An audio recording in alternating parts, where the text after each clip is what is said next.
Bonjour et bienvenue dans ce 45e épisode de Vente Sereine. Je suis Florence, formatrice en vente et relations clients pour toutes les créatrices artisanales qui souhaitent vendre sereinement et efficacement leurs créations, que ce soit sur Internet ou dans la vraie vie. Alors aujourd'hui, je vais aborder un sujet cher aux créatrices, puisque s'il y a bien un métier où on gère tout de A à Z, eh bien, de la fabrication à la vente, c'est celui-ci. On est d'accord que c'est souvent source de bien des questionnements dans la gestion de l'activité, car jusqu'à preuve du contraire, eh bien, les journées font 24 heures et la créatrice artisanale se transforme souvent en Shiva à plusieurs bras, mélangé à un couteau suisse qui sait tout faire.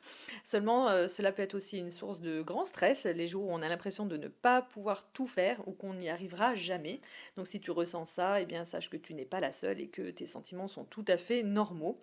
Je sais combien il peut être difficile de jongler avec toutes tes responsabilités, sans compter que beaucoup d'entre vous exercent ce métier quelquefois à temps partiel parce que eh bien, certaines ont des emplois principaux.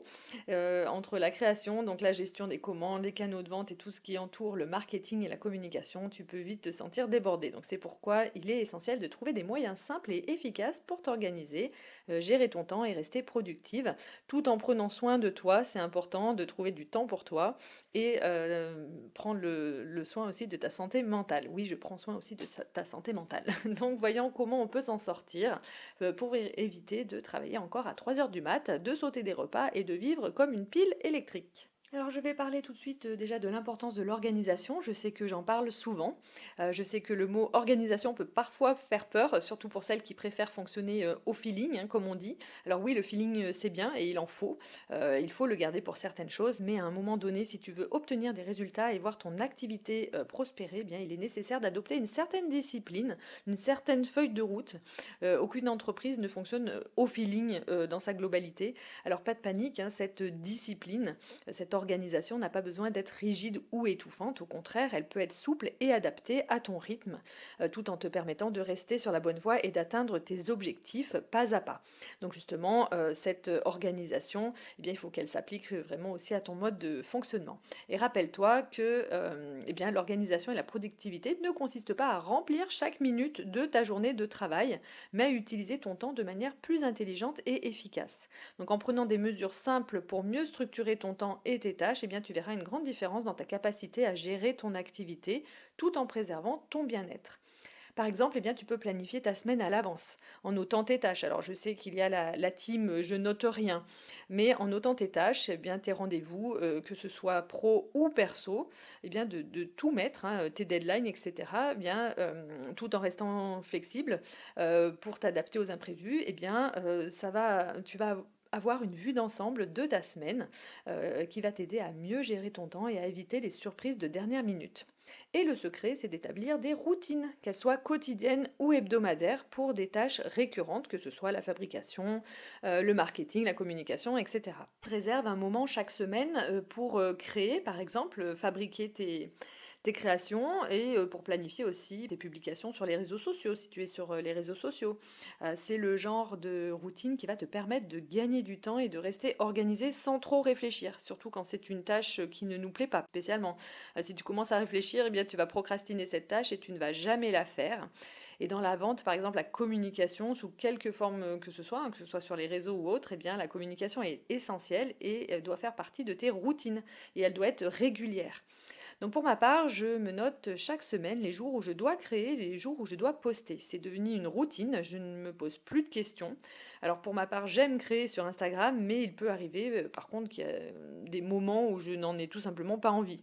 Donc il faut qu'à la fin de telle journée, j'ai créé un post pour tel jour. J'en ai déjà parlé, même chose pour le sport, pour mon bien-être. Je fais plusieurs séances de sport chez moi et j'ai une séance non négociable et qui m'arrange sur un jour en particulier, point de vue agenda. Donc je ne me pose même plus la question, je la note ce jour-là je ne me pose plus la question si j'ai envie, si j'ai pas envie de la faire. Je note sans exception toutes les semaines sur mon agenda le même jour ma séance de sport et mon cerveau d'ailleurs m'en remercie et ma santé mentale aussi, car même si c'est un jour où je n'ai pas très envie de faire du sport, eh bien une fois la séance faite, je ne regrette jamais, mais alors jamais d'avoir pris ce temps de déconnexion pour moi et de défoulement. Donc ce qui marche pour moi en tous les cas, c'est aussi de faire la veille chaque veille, eh bien, la liste de ce que je dois vraiment faire le lendemain. Ça me permet de vider mon cerveau pour la nuit et de ne pas arriver devant mon agenda le jour J le lendemain en me disant: «Bah mince, je commence par quoi?» Parce que là, on perd déjà, du temps. Voilà, tout est noté, donc le lendemain, je sais déjà ce que j'ai à faire. Donc pour ce qui est de la gestion du temps d'une journée, il y a, bien sûr aussi plusieurs solutions selon ta personnalité, tes envies, tes manières de fonctionner. On entend beaucoup parler de la méthode Pomodoro, par exemple, qui consiste à effectuer 25 minutes de travail, puis 5 minutes de pause, et puis tu réenchaînes à nouveau. L'objectif de cette méthode étant de rester concentré à 100% sur une seule et même tâche. Et le deuxième but de cette méthode est de supprimer les interruptions de travail intempestives dues à toi-même, soit aux autres, en t'octroyant d'office les 5 minutes de pause. En fait, au lieu de se sentir satisfaite de ce que l'on a produit, on ressent une satisfaction d'avoir respecté un temps de concentration, surtout si on a enchaîné plusieurs sessions. Donc c'est assez gratifiant de se dire que l'on a avancé. Donc pour ma part, moi, cette méthode ne me convient pas particulièrement alors, par rapport au temps, car je peux avoir une concentration en fait plus forte d'environ 45 minutes à 1 heure, on va dire, sans distraction. Et c'est là où je suis la plus productive, sans besoin de pause. Par contre, au-delà, il vaut mieux que je prenne une pause minutée, on va dire, car sinon c'est la porte ouverte à toutes les fenêtres, comme on dit. Donc, par contre, je vais m'octroyer 10-15 minutes. Voilà. Donc, voilà, à toi de voir ce qui te convient le mieux. C'est le genre de gestion de temps qui peut t'aider peut-être, euh, au moins à ne pas t'éparpiller si tu es sujette à ça. Donc la gestion de pause est aussi essentielle que la gestion du temps de travail effective pour ne pas se sentir aussi submergé. Et encore une fois, j'en ai déjà parlé sur d'autres podcasts, une bonne gestion du temps se fait aussi par la priorisation des tâches. Qu'est-ce qui est le plus urgent? Qu'est-ce qui va faire avancer le plus mon activité? Est-ce de créer une centième paire de boucles d'oreilles à la vente alors que j'en ai pas vendu une encore? Ou est-ce la communication pour que je puisse enfin vendre une première paire et en vendre régulièrement? Donc quelles actions peuvent améliorer ma visibilité? Quelles actions peuvent améliorer mes ventes? Et quelle est la conséquence si je reporte cette tâche surtout? Et tu peux aussi te poser la question de quel est le meilleur moment pour toi pour faire cette tâche? Nécessite-t-elle une attention vraiment particulière ou peux-tu la faire même en cas de fatigue, au moment où tu es la moins productive ou en forme par exemple? Quand es-tu la plus productive pour tes tâches les plus importantes? En te posant ces questions, eh bien, tu vas pouvoir mieux organiser tes priorités, te concentrer sur ce qui est vraiment important pour ton activité. Voilà, si tu es comme moi quelquefois après 14 heures en pleine digestion, et que tu as un petit coup de mou, bah voilà, c'est peut-être pas là où tu dois faire les choses les plus importantes. Voilà. Donc passons aussi bien un autre aspect qui est important pour arriver à tout gérer soi-même, cela va être la communication. Alors que ce soit pour te faire connaître, pour promouvoir tes créations, ou encore fidéliser la clientèle que tu as déjà ou que tu comptes avoir, eh bien la communication est vraiment un élément clé de ton activité et de son succès. Donc sans communication, tu ne vendras pas. Voilà, le bouche à oreille aux copines et à la famille, ça va 2 minutes, mais ce n'est pas ce qui fera vivre ton entreprise. Je suis désolée de te le dire, hein. C'est pas juste tonton et tata qui vont pouvoir la faire vivre. Il va falloir aller vraiment au-delà.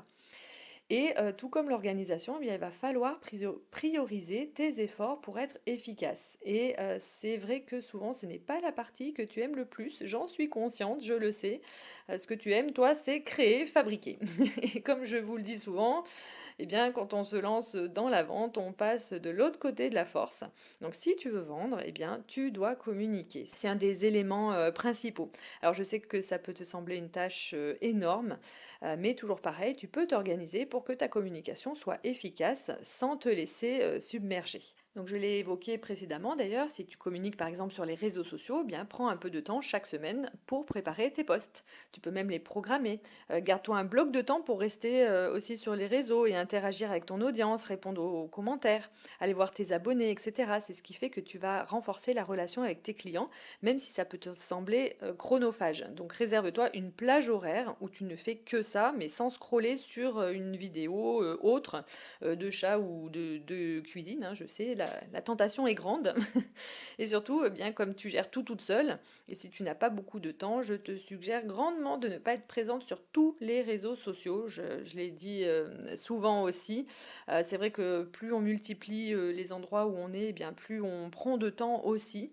Donc il vaut mieux te concentrer sur une ou éventuellement deux plateformes que d'en avoir 150 et de ne pas arriver à tout gérer. Les réseaux sociaux, tu le sais, c'est chronophage. Il vaut mieux en maîtriser un bien comme il faut, où tu sais que tu vas pouvoir être régulière et que tu vas pouvoir en maîtriser aussi les codes. C'est important. Et puis tu vas pouvoir être plus proche de ta communauté. Si tu t'éparpilles trop partout, eh bien tu seras forcément moins présente à cause du manque de temps. Et cela va se ressentir dans ta communication aussi, qui ne va pas être régulière ou qui va être, je dirais, de surface, entre guillemets. C'est-à-dire que tu vas partager un post pour dire de l'avoir fait, mais tu ne vas pas le faire vivre, ce post, ni par de l'interaction, ni voilà, en interagissant avec tes abonnés. Et tu le sais, que ce soit les abonnés, les potentiels clients et même l'algorithme n'aiment pas les gens irréguliers. Ça ne rassure pas. J'apparais, je disparais, je reviens au bout de 3 mois, je réponds trop tardivement aux messages, les gens ne se sentent pas considérés et ils peuvent se lasser et partir, voire ailleurs. Surtout que l'offre ne manque pas, tu le sais. Et c'est d'ailleurs pareil pour tes canaux de vente. Si tu as peu de temps devant toi, parce que par exemple tu as un emploi salarié à 35 heures, eh bien ce n'est peut-être pas judicieux de vendre à 15 endroits différents que tu vas avoir du mal à gérer, que ce soit en temps, en gestion de stock aussi, de commandes, de mise à jour, etc.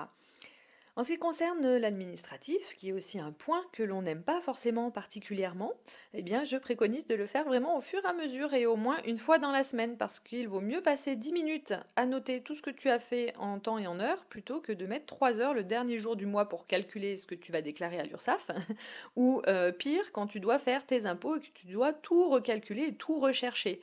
Voilà, si tout est déjà bien organisé, mais que tu le fais surtout régulièrement, eh bien, ça va te prendre 5 minutes au lieu de 3 heures.